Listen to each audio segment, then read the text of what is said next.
নমস্কাৰ বন্ধুসকল, মই হিৰেণ।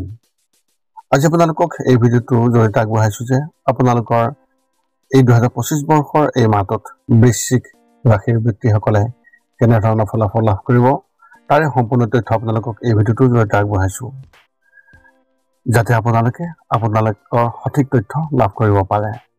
প্ৰথমে মোৰ এই চেনেলটো আপোনালোকে ছাবস্ক্ৰাইব কৰি থ'ব, যাতে মোৰ পিছৰ ভিডিঅ'বিলাক আপোনালোকে সহজে লাভ কৰিব পাৰে। লগতে মোৰ ভিডিঅ' যদি ভাল লাগে তেন্তে লাইক আৰু শ্বেয়াৰ কৰিব, কমেণ্ট কৰি আপোনালোকৰ মনোভাৱ প্ৰকাশ কৰিব। এতিয়া আহোঁ মূল বিষয়লৈ। আজি আমি জানিম এই 2025 বৰ্ষৰ এই মাহটোত সম্পূৰ্ণ ৰাশিফলৰ বৰ্ণন। আমাৰ সকলোৰে মনত এটা কৌতূহল আছে যে আগন্তুক মাহটো আমাৰ বাবে কেনেকুৱা হ'ব। বহু ধৰণৰ প্ৰশ্ন আমাৰ মনত উদয় হয়, যেনে ব্যৱসায় বা চাকৰিৰ ক্ষেত্ৰত অগ্ৰগতি হ'বনে নহয়, বা কিবা নতুন প্ৰত্যাহ্বানৰ সন্মুখীন হ'বলগীয়া হ'ব নেকি, এনেধৰণৰ বহুতো প্ৰশ্ন। সেয়েহে আপোনালোকক এই ভিডিঅ'টোৰ জৰিয়তে ৰাশি আৰু ৰাশিফলৰ ওপৰত ভিত্তি কৰি ৰাশিফলৰ ওপৰত বিভিন্ন গ্ৰহ আৰু নক্ষত্ৰমণ্ডলৰ প্ৰভাৱ আৰু গতিবিধিৰ বিষয়ে অধ্যয়ন কৰিছোঁ। এই কথা মনত ৰাখি আমি আপোনালোকক এই 2025 বৰ্ষৰ এই মাহটোত ৰাশিফলৰ মতে সঠিক মূল্যায়ন কৰিছোঁ, যাতে আপোনালোকে সেই অনুসৰি প্ৰস্তুতি চলাব পাৰে। আপোনালোকে এই ভিডিঅ'ত আপোনালোকৰ পৰিয়াল, আৰ্থিক, কেৰিয়াৰ, শিক্ষা, প্ৰেম আৰু স্বাস্থ্যৰ লগতে আৰু বিভিন্ন তথ্য আপোনালোকে এই ভিডিঅ'ত লাভ কৰিব। ইয়াৰ দ্বাৰা আপুনি জানিব পাৰিব যে আপোনাৰ ৰাশিফলৰ অনুসৰি কি কি প্ৰস্তুতি চলাব লাগিব। গতিকে আপোনাৰ ৰাশিফল অনুসৰি প্ৰস্তুতি চলাওক। অৱশ্যে আপোনালোকক এইটো জনা উচিত যে এই ভিডিঅ'টোত দিয়া যি তথ্য, এই তথ্য কোনো ব্যক্তি হিচাপে নহয়, ৰাশিফলৰ ওপৰত হোৱা যি প্ৰভাৱ, সেই প্ৰভাৱৰ বিবেচনা অনুসৰিহে এই ভিডিঅ'ত উল্লেখ কৰা হৈছে এই সকলোবোৰ তথ্য। গতিকে এনেদৰে আপুনি আপোনাৰ জীৱনত ঘটিব পৰা সকলো কথাৰ তথ্য লাভ কৰক। গতিকে কোনো পলম নকৰাকৈ এতিয়া আমি এই 2025 বৰ্ষৰ এই মাহটোত যি ৰাশিফলৰ বৰ্ণন, সেই ৰাশিফলৰ বৰ্ণন আপোনালোকক আগবঢ়াবলৈ আগবাঢ়িছোঁ। সৰ্বপ্ৰথম স্বাস্থ্যৰ ক্ষেত্ৰত এনেধৰণৰ। এই মাহত নক্ষত্ৰমণ্ডলৰ সংমিশ্ৰণ আপোনাৰ বাবে যথেষ্ট অনুকূল আৰু আপোনাৰ স্বাস্থ্যৰ বাবে খুবেই ভাল। বাত বিষৰ দৰে দীৰ্ঘদিনীয়া ৰোগ আৰু পেট ফুলাৰ দৰে অনিয়ম আৰু পাচন তন্ত্ৰৰ অতিৰিক্ত বায়ুত আক্ৰান্ত থকা ব্যক্তিসকলে তেওঁলোকৰ সমস্যাৰ পৰা সকাহ পাব। ক্ৰেম্পি এটেকত আক্ৰান্ত হোৱা সম্ভাৱনা আছে। যদিও এইবোৰ অল্পকালীন, তথাপিও ইয়াৰ সঠিক চিকিৎসা কৰিব লাগিব। বাকী সকলোবোৰ সন্তোষজনক আৰু মাহটোৰ ভিতৰত আপুনি কোনো গুৰুতৰ স্বাস্থ্যজনিত সমস্যাৰ সন্মুখীন হোৱাৰ সম্ভাৱনা কম। বিত্তীয় ক্ষেত্ৰত এনেধৰণৰ। এই মাহত অনুষ্ঠিত হ'বলগীয়া অনুষ্ঠানসমূহে আপোনাৰ আৰ্থিক সম্ভাৱনা বৃদ্ধি কৰিব। আপোনালোকৰ মাজত কিছুমানে আপোনাৰ অধীনস্থ বা কৰ্মচাৰী বা আপোনাৰ তলৰ মানুহসকলে সামাজিক পৰ্যায়ত এনেদৰে পৰিচালনা কৰিব পাৰিব, যাতে তেওঁলোকৰ সেৱাৰ পৰা আপুনি সৰ্বাধিক লাভান্বিত কৰিব পাৰে। ইয়াৰ দ্বাৰা আপোনাৰ বাবে যথেষ্ট উপকাৰী হ'ব। তাৰোপৰি এজন বৃদ্ধ ভদ্ৰলোকৰ পৰা আপুনি কিছু ডাঙৰ সফলতাৰ লাভ কৰাৰ সম্ভাৱনা দেখিবলৈ পোৱা গৈছে, আৰু আন কোনো হঠাৎ আৰু অভাৱনীয় লাভৰ সম্ভাৱনাও নুই কৰিব নোৱাৰি। উচ্চ মাত্ৰাৰ আত্মবিশ্বাসেৰে আপুনি সাহসেৰে নিজৰ প্ৰচেষ্টাসমূহ আগুৱাই নিব পাৰিব। কেৰিয়াৰ ক্ষেত্ৰত ফলাফল এনেধৰণৰ। এই মাহত আপোনাৰ সন্মুখত নক্ষত্ৰমণ্ডলৰ যি স্থিতি আছে সেয়া অনুকূল, আৰু ই আপোনাৰ কেৰিয়াৰক খুবেই ভাল সম্ভাৱনাৰে ভৰাই তুলিব।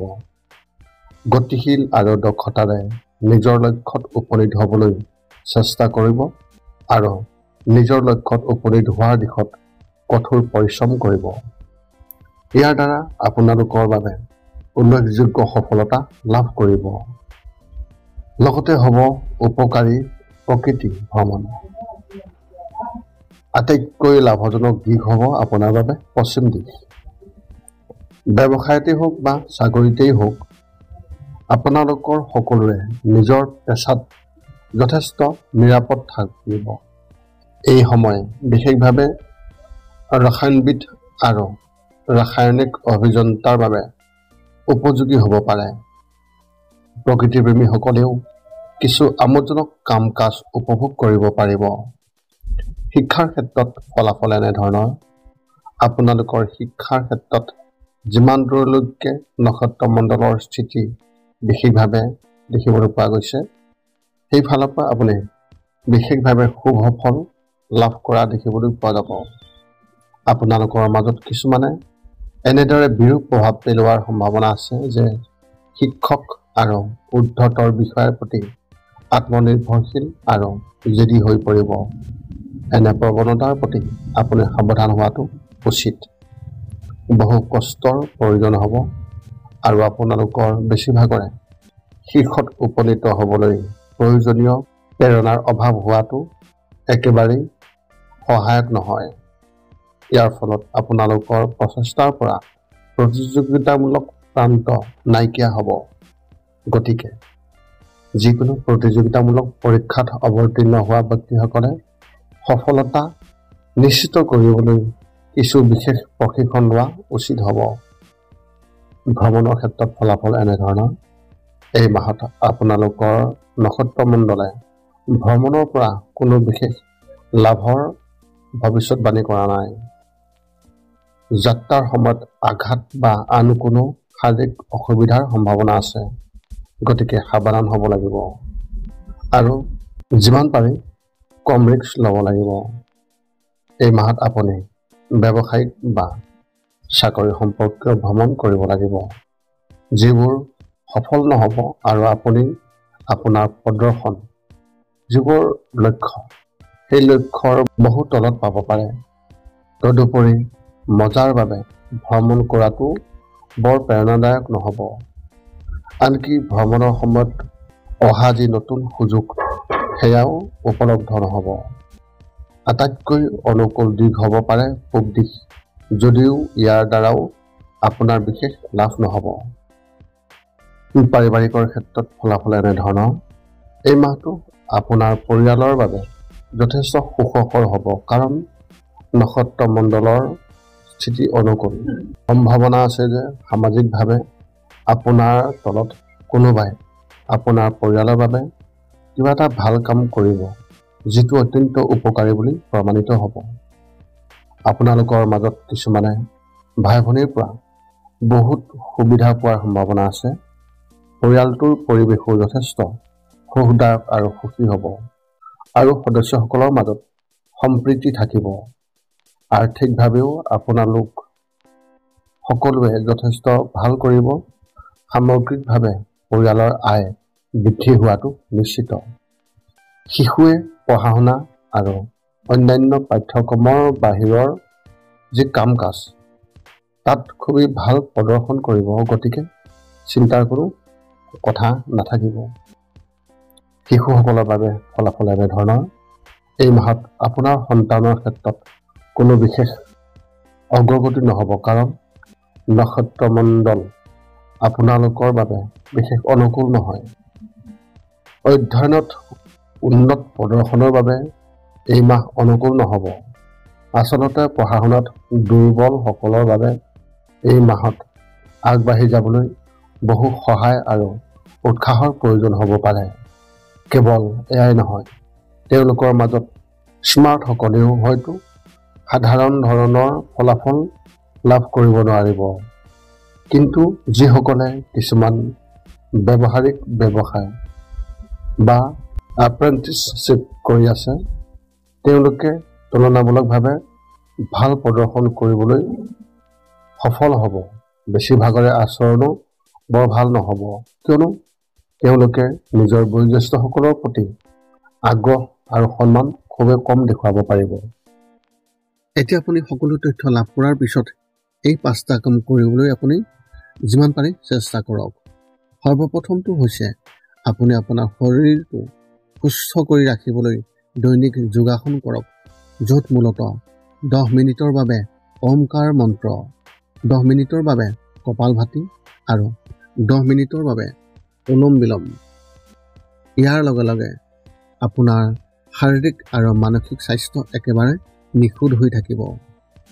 2 নম্বৰটো হৈছে ৰাতি শোৱাৰ আগতে নিস্তব্ধ আৰু নিৰ্জন ঠাইত 10 পৰা 20 মিনিট ধ্যান কৰিব লাগে। ইয়াৰ দ্বাৰা দুটা উপকাৰ পোৱা যায়। এটা হ'ল আপুনি ভাল টোপনি পাব আৰু দ্বিতীয়টো হৈছে পিছদিনা আপুনি সতেজ অনুভৱ কৰিব। ধ্যান কৰি থাকোঁতে মধ্যমীয়া শব্দৰ শান্ত সংগীতো আপুনি শুনিব পাৰে। 3 নম্বৰটো হৈছে প্ৰতি মঙ্গলবাৰে পুৱা নিশ্চয় হনুমান চালিচা পাঠ কৰক আৰু হনুমান মন্দিৰ দৰ্শন কৰক, নতুবা আপুনি বিষ্ণু মন্দিৰ দৰ্শন কৰক।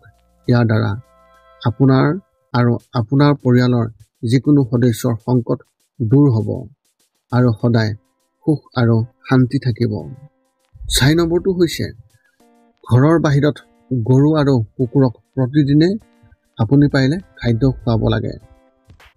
খাদ্য খোৱা আৰু যদি পাৰে চৰাই চিৰিকটি আদিকো খাদ্য আৰু পানীৰ যোগান ধৰক। এই পৃথিৱীখন যিমান আমাৰ সিমানেই সিহঁতৰ। নিতৌ ইহঁতক খুৱাই আমি তেওঁলোকৰ পৰা এক আশীৰ্বাদ লাভ কৰিব পাৰোঁ আৰু আমাৰ ওপৰত থকা গ্ৰহবোৰৰ কুপ্ৰভাৱ দূৰ হ'ব। সদশেষত 5 নম্বৰটো হৈছে আপুনি পাৰিলে মাজে মাজে চৌপাশৰ দুখীয়া ব্যক্তিসকলক আপুনি পাৰিলে সহায় কৰক আৰু ভোকাতুৰ ব্যক্তিসকলক আপুনি পাৰিলে খুৱাবলৈ চেষ্টা কৰক। যদি আপোনাৰ মনত এতিয়াও জ্যোতিষ সম্বন্ধীয় কিবা প্ৰশ্ন আছে তেন্তে আপুনি আমাক এই ভিডিঅ'ৰ তলত কমেণ্ট কৰি আপোনাৰ প্ৰশ্ন আমাক অৱগত কৰক আৰু আমি আপোনালোকৰ সেই প্ৰশ্নৰ উত্তৰ দিবলৈ আমি সকলো সময়তে সাজু আছোঁ। এই আছিল এই 2025 বৰ্ষৰ ছেপ্টেম্বৰ মাহটোত বৃশ্চিক ৰাশি ব্যক্তিসকলে লাভ কৰিবলগীয়া সম্পূৰ্ণ ৰাশিফলৰ বৰ্ণন। যদি মোৰ ভিডিঅ'টো ভাল লাগিল তেন্তে লাইক শ্বেয়াৰ কমেণ্ট কৰিব আৰু চেনেলটো ছাবস্ক্ৰাইব কৰি থ'ব যাতে মোৰ পিছৰ ভিডিঅ'বিলাক আপোনালোকে সহজে লাভ কৰিব পাৰে। পুনৰ লগ পাম অন্য এটা ভিডিঅ'ত। আজিলৈ ধন্যবাদ।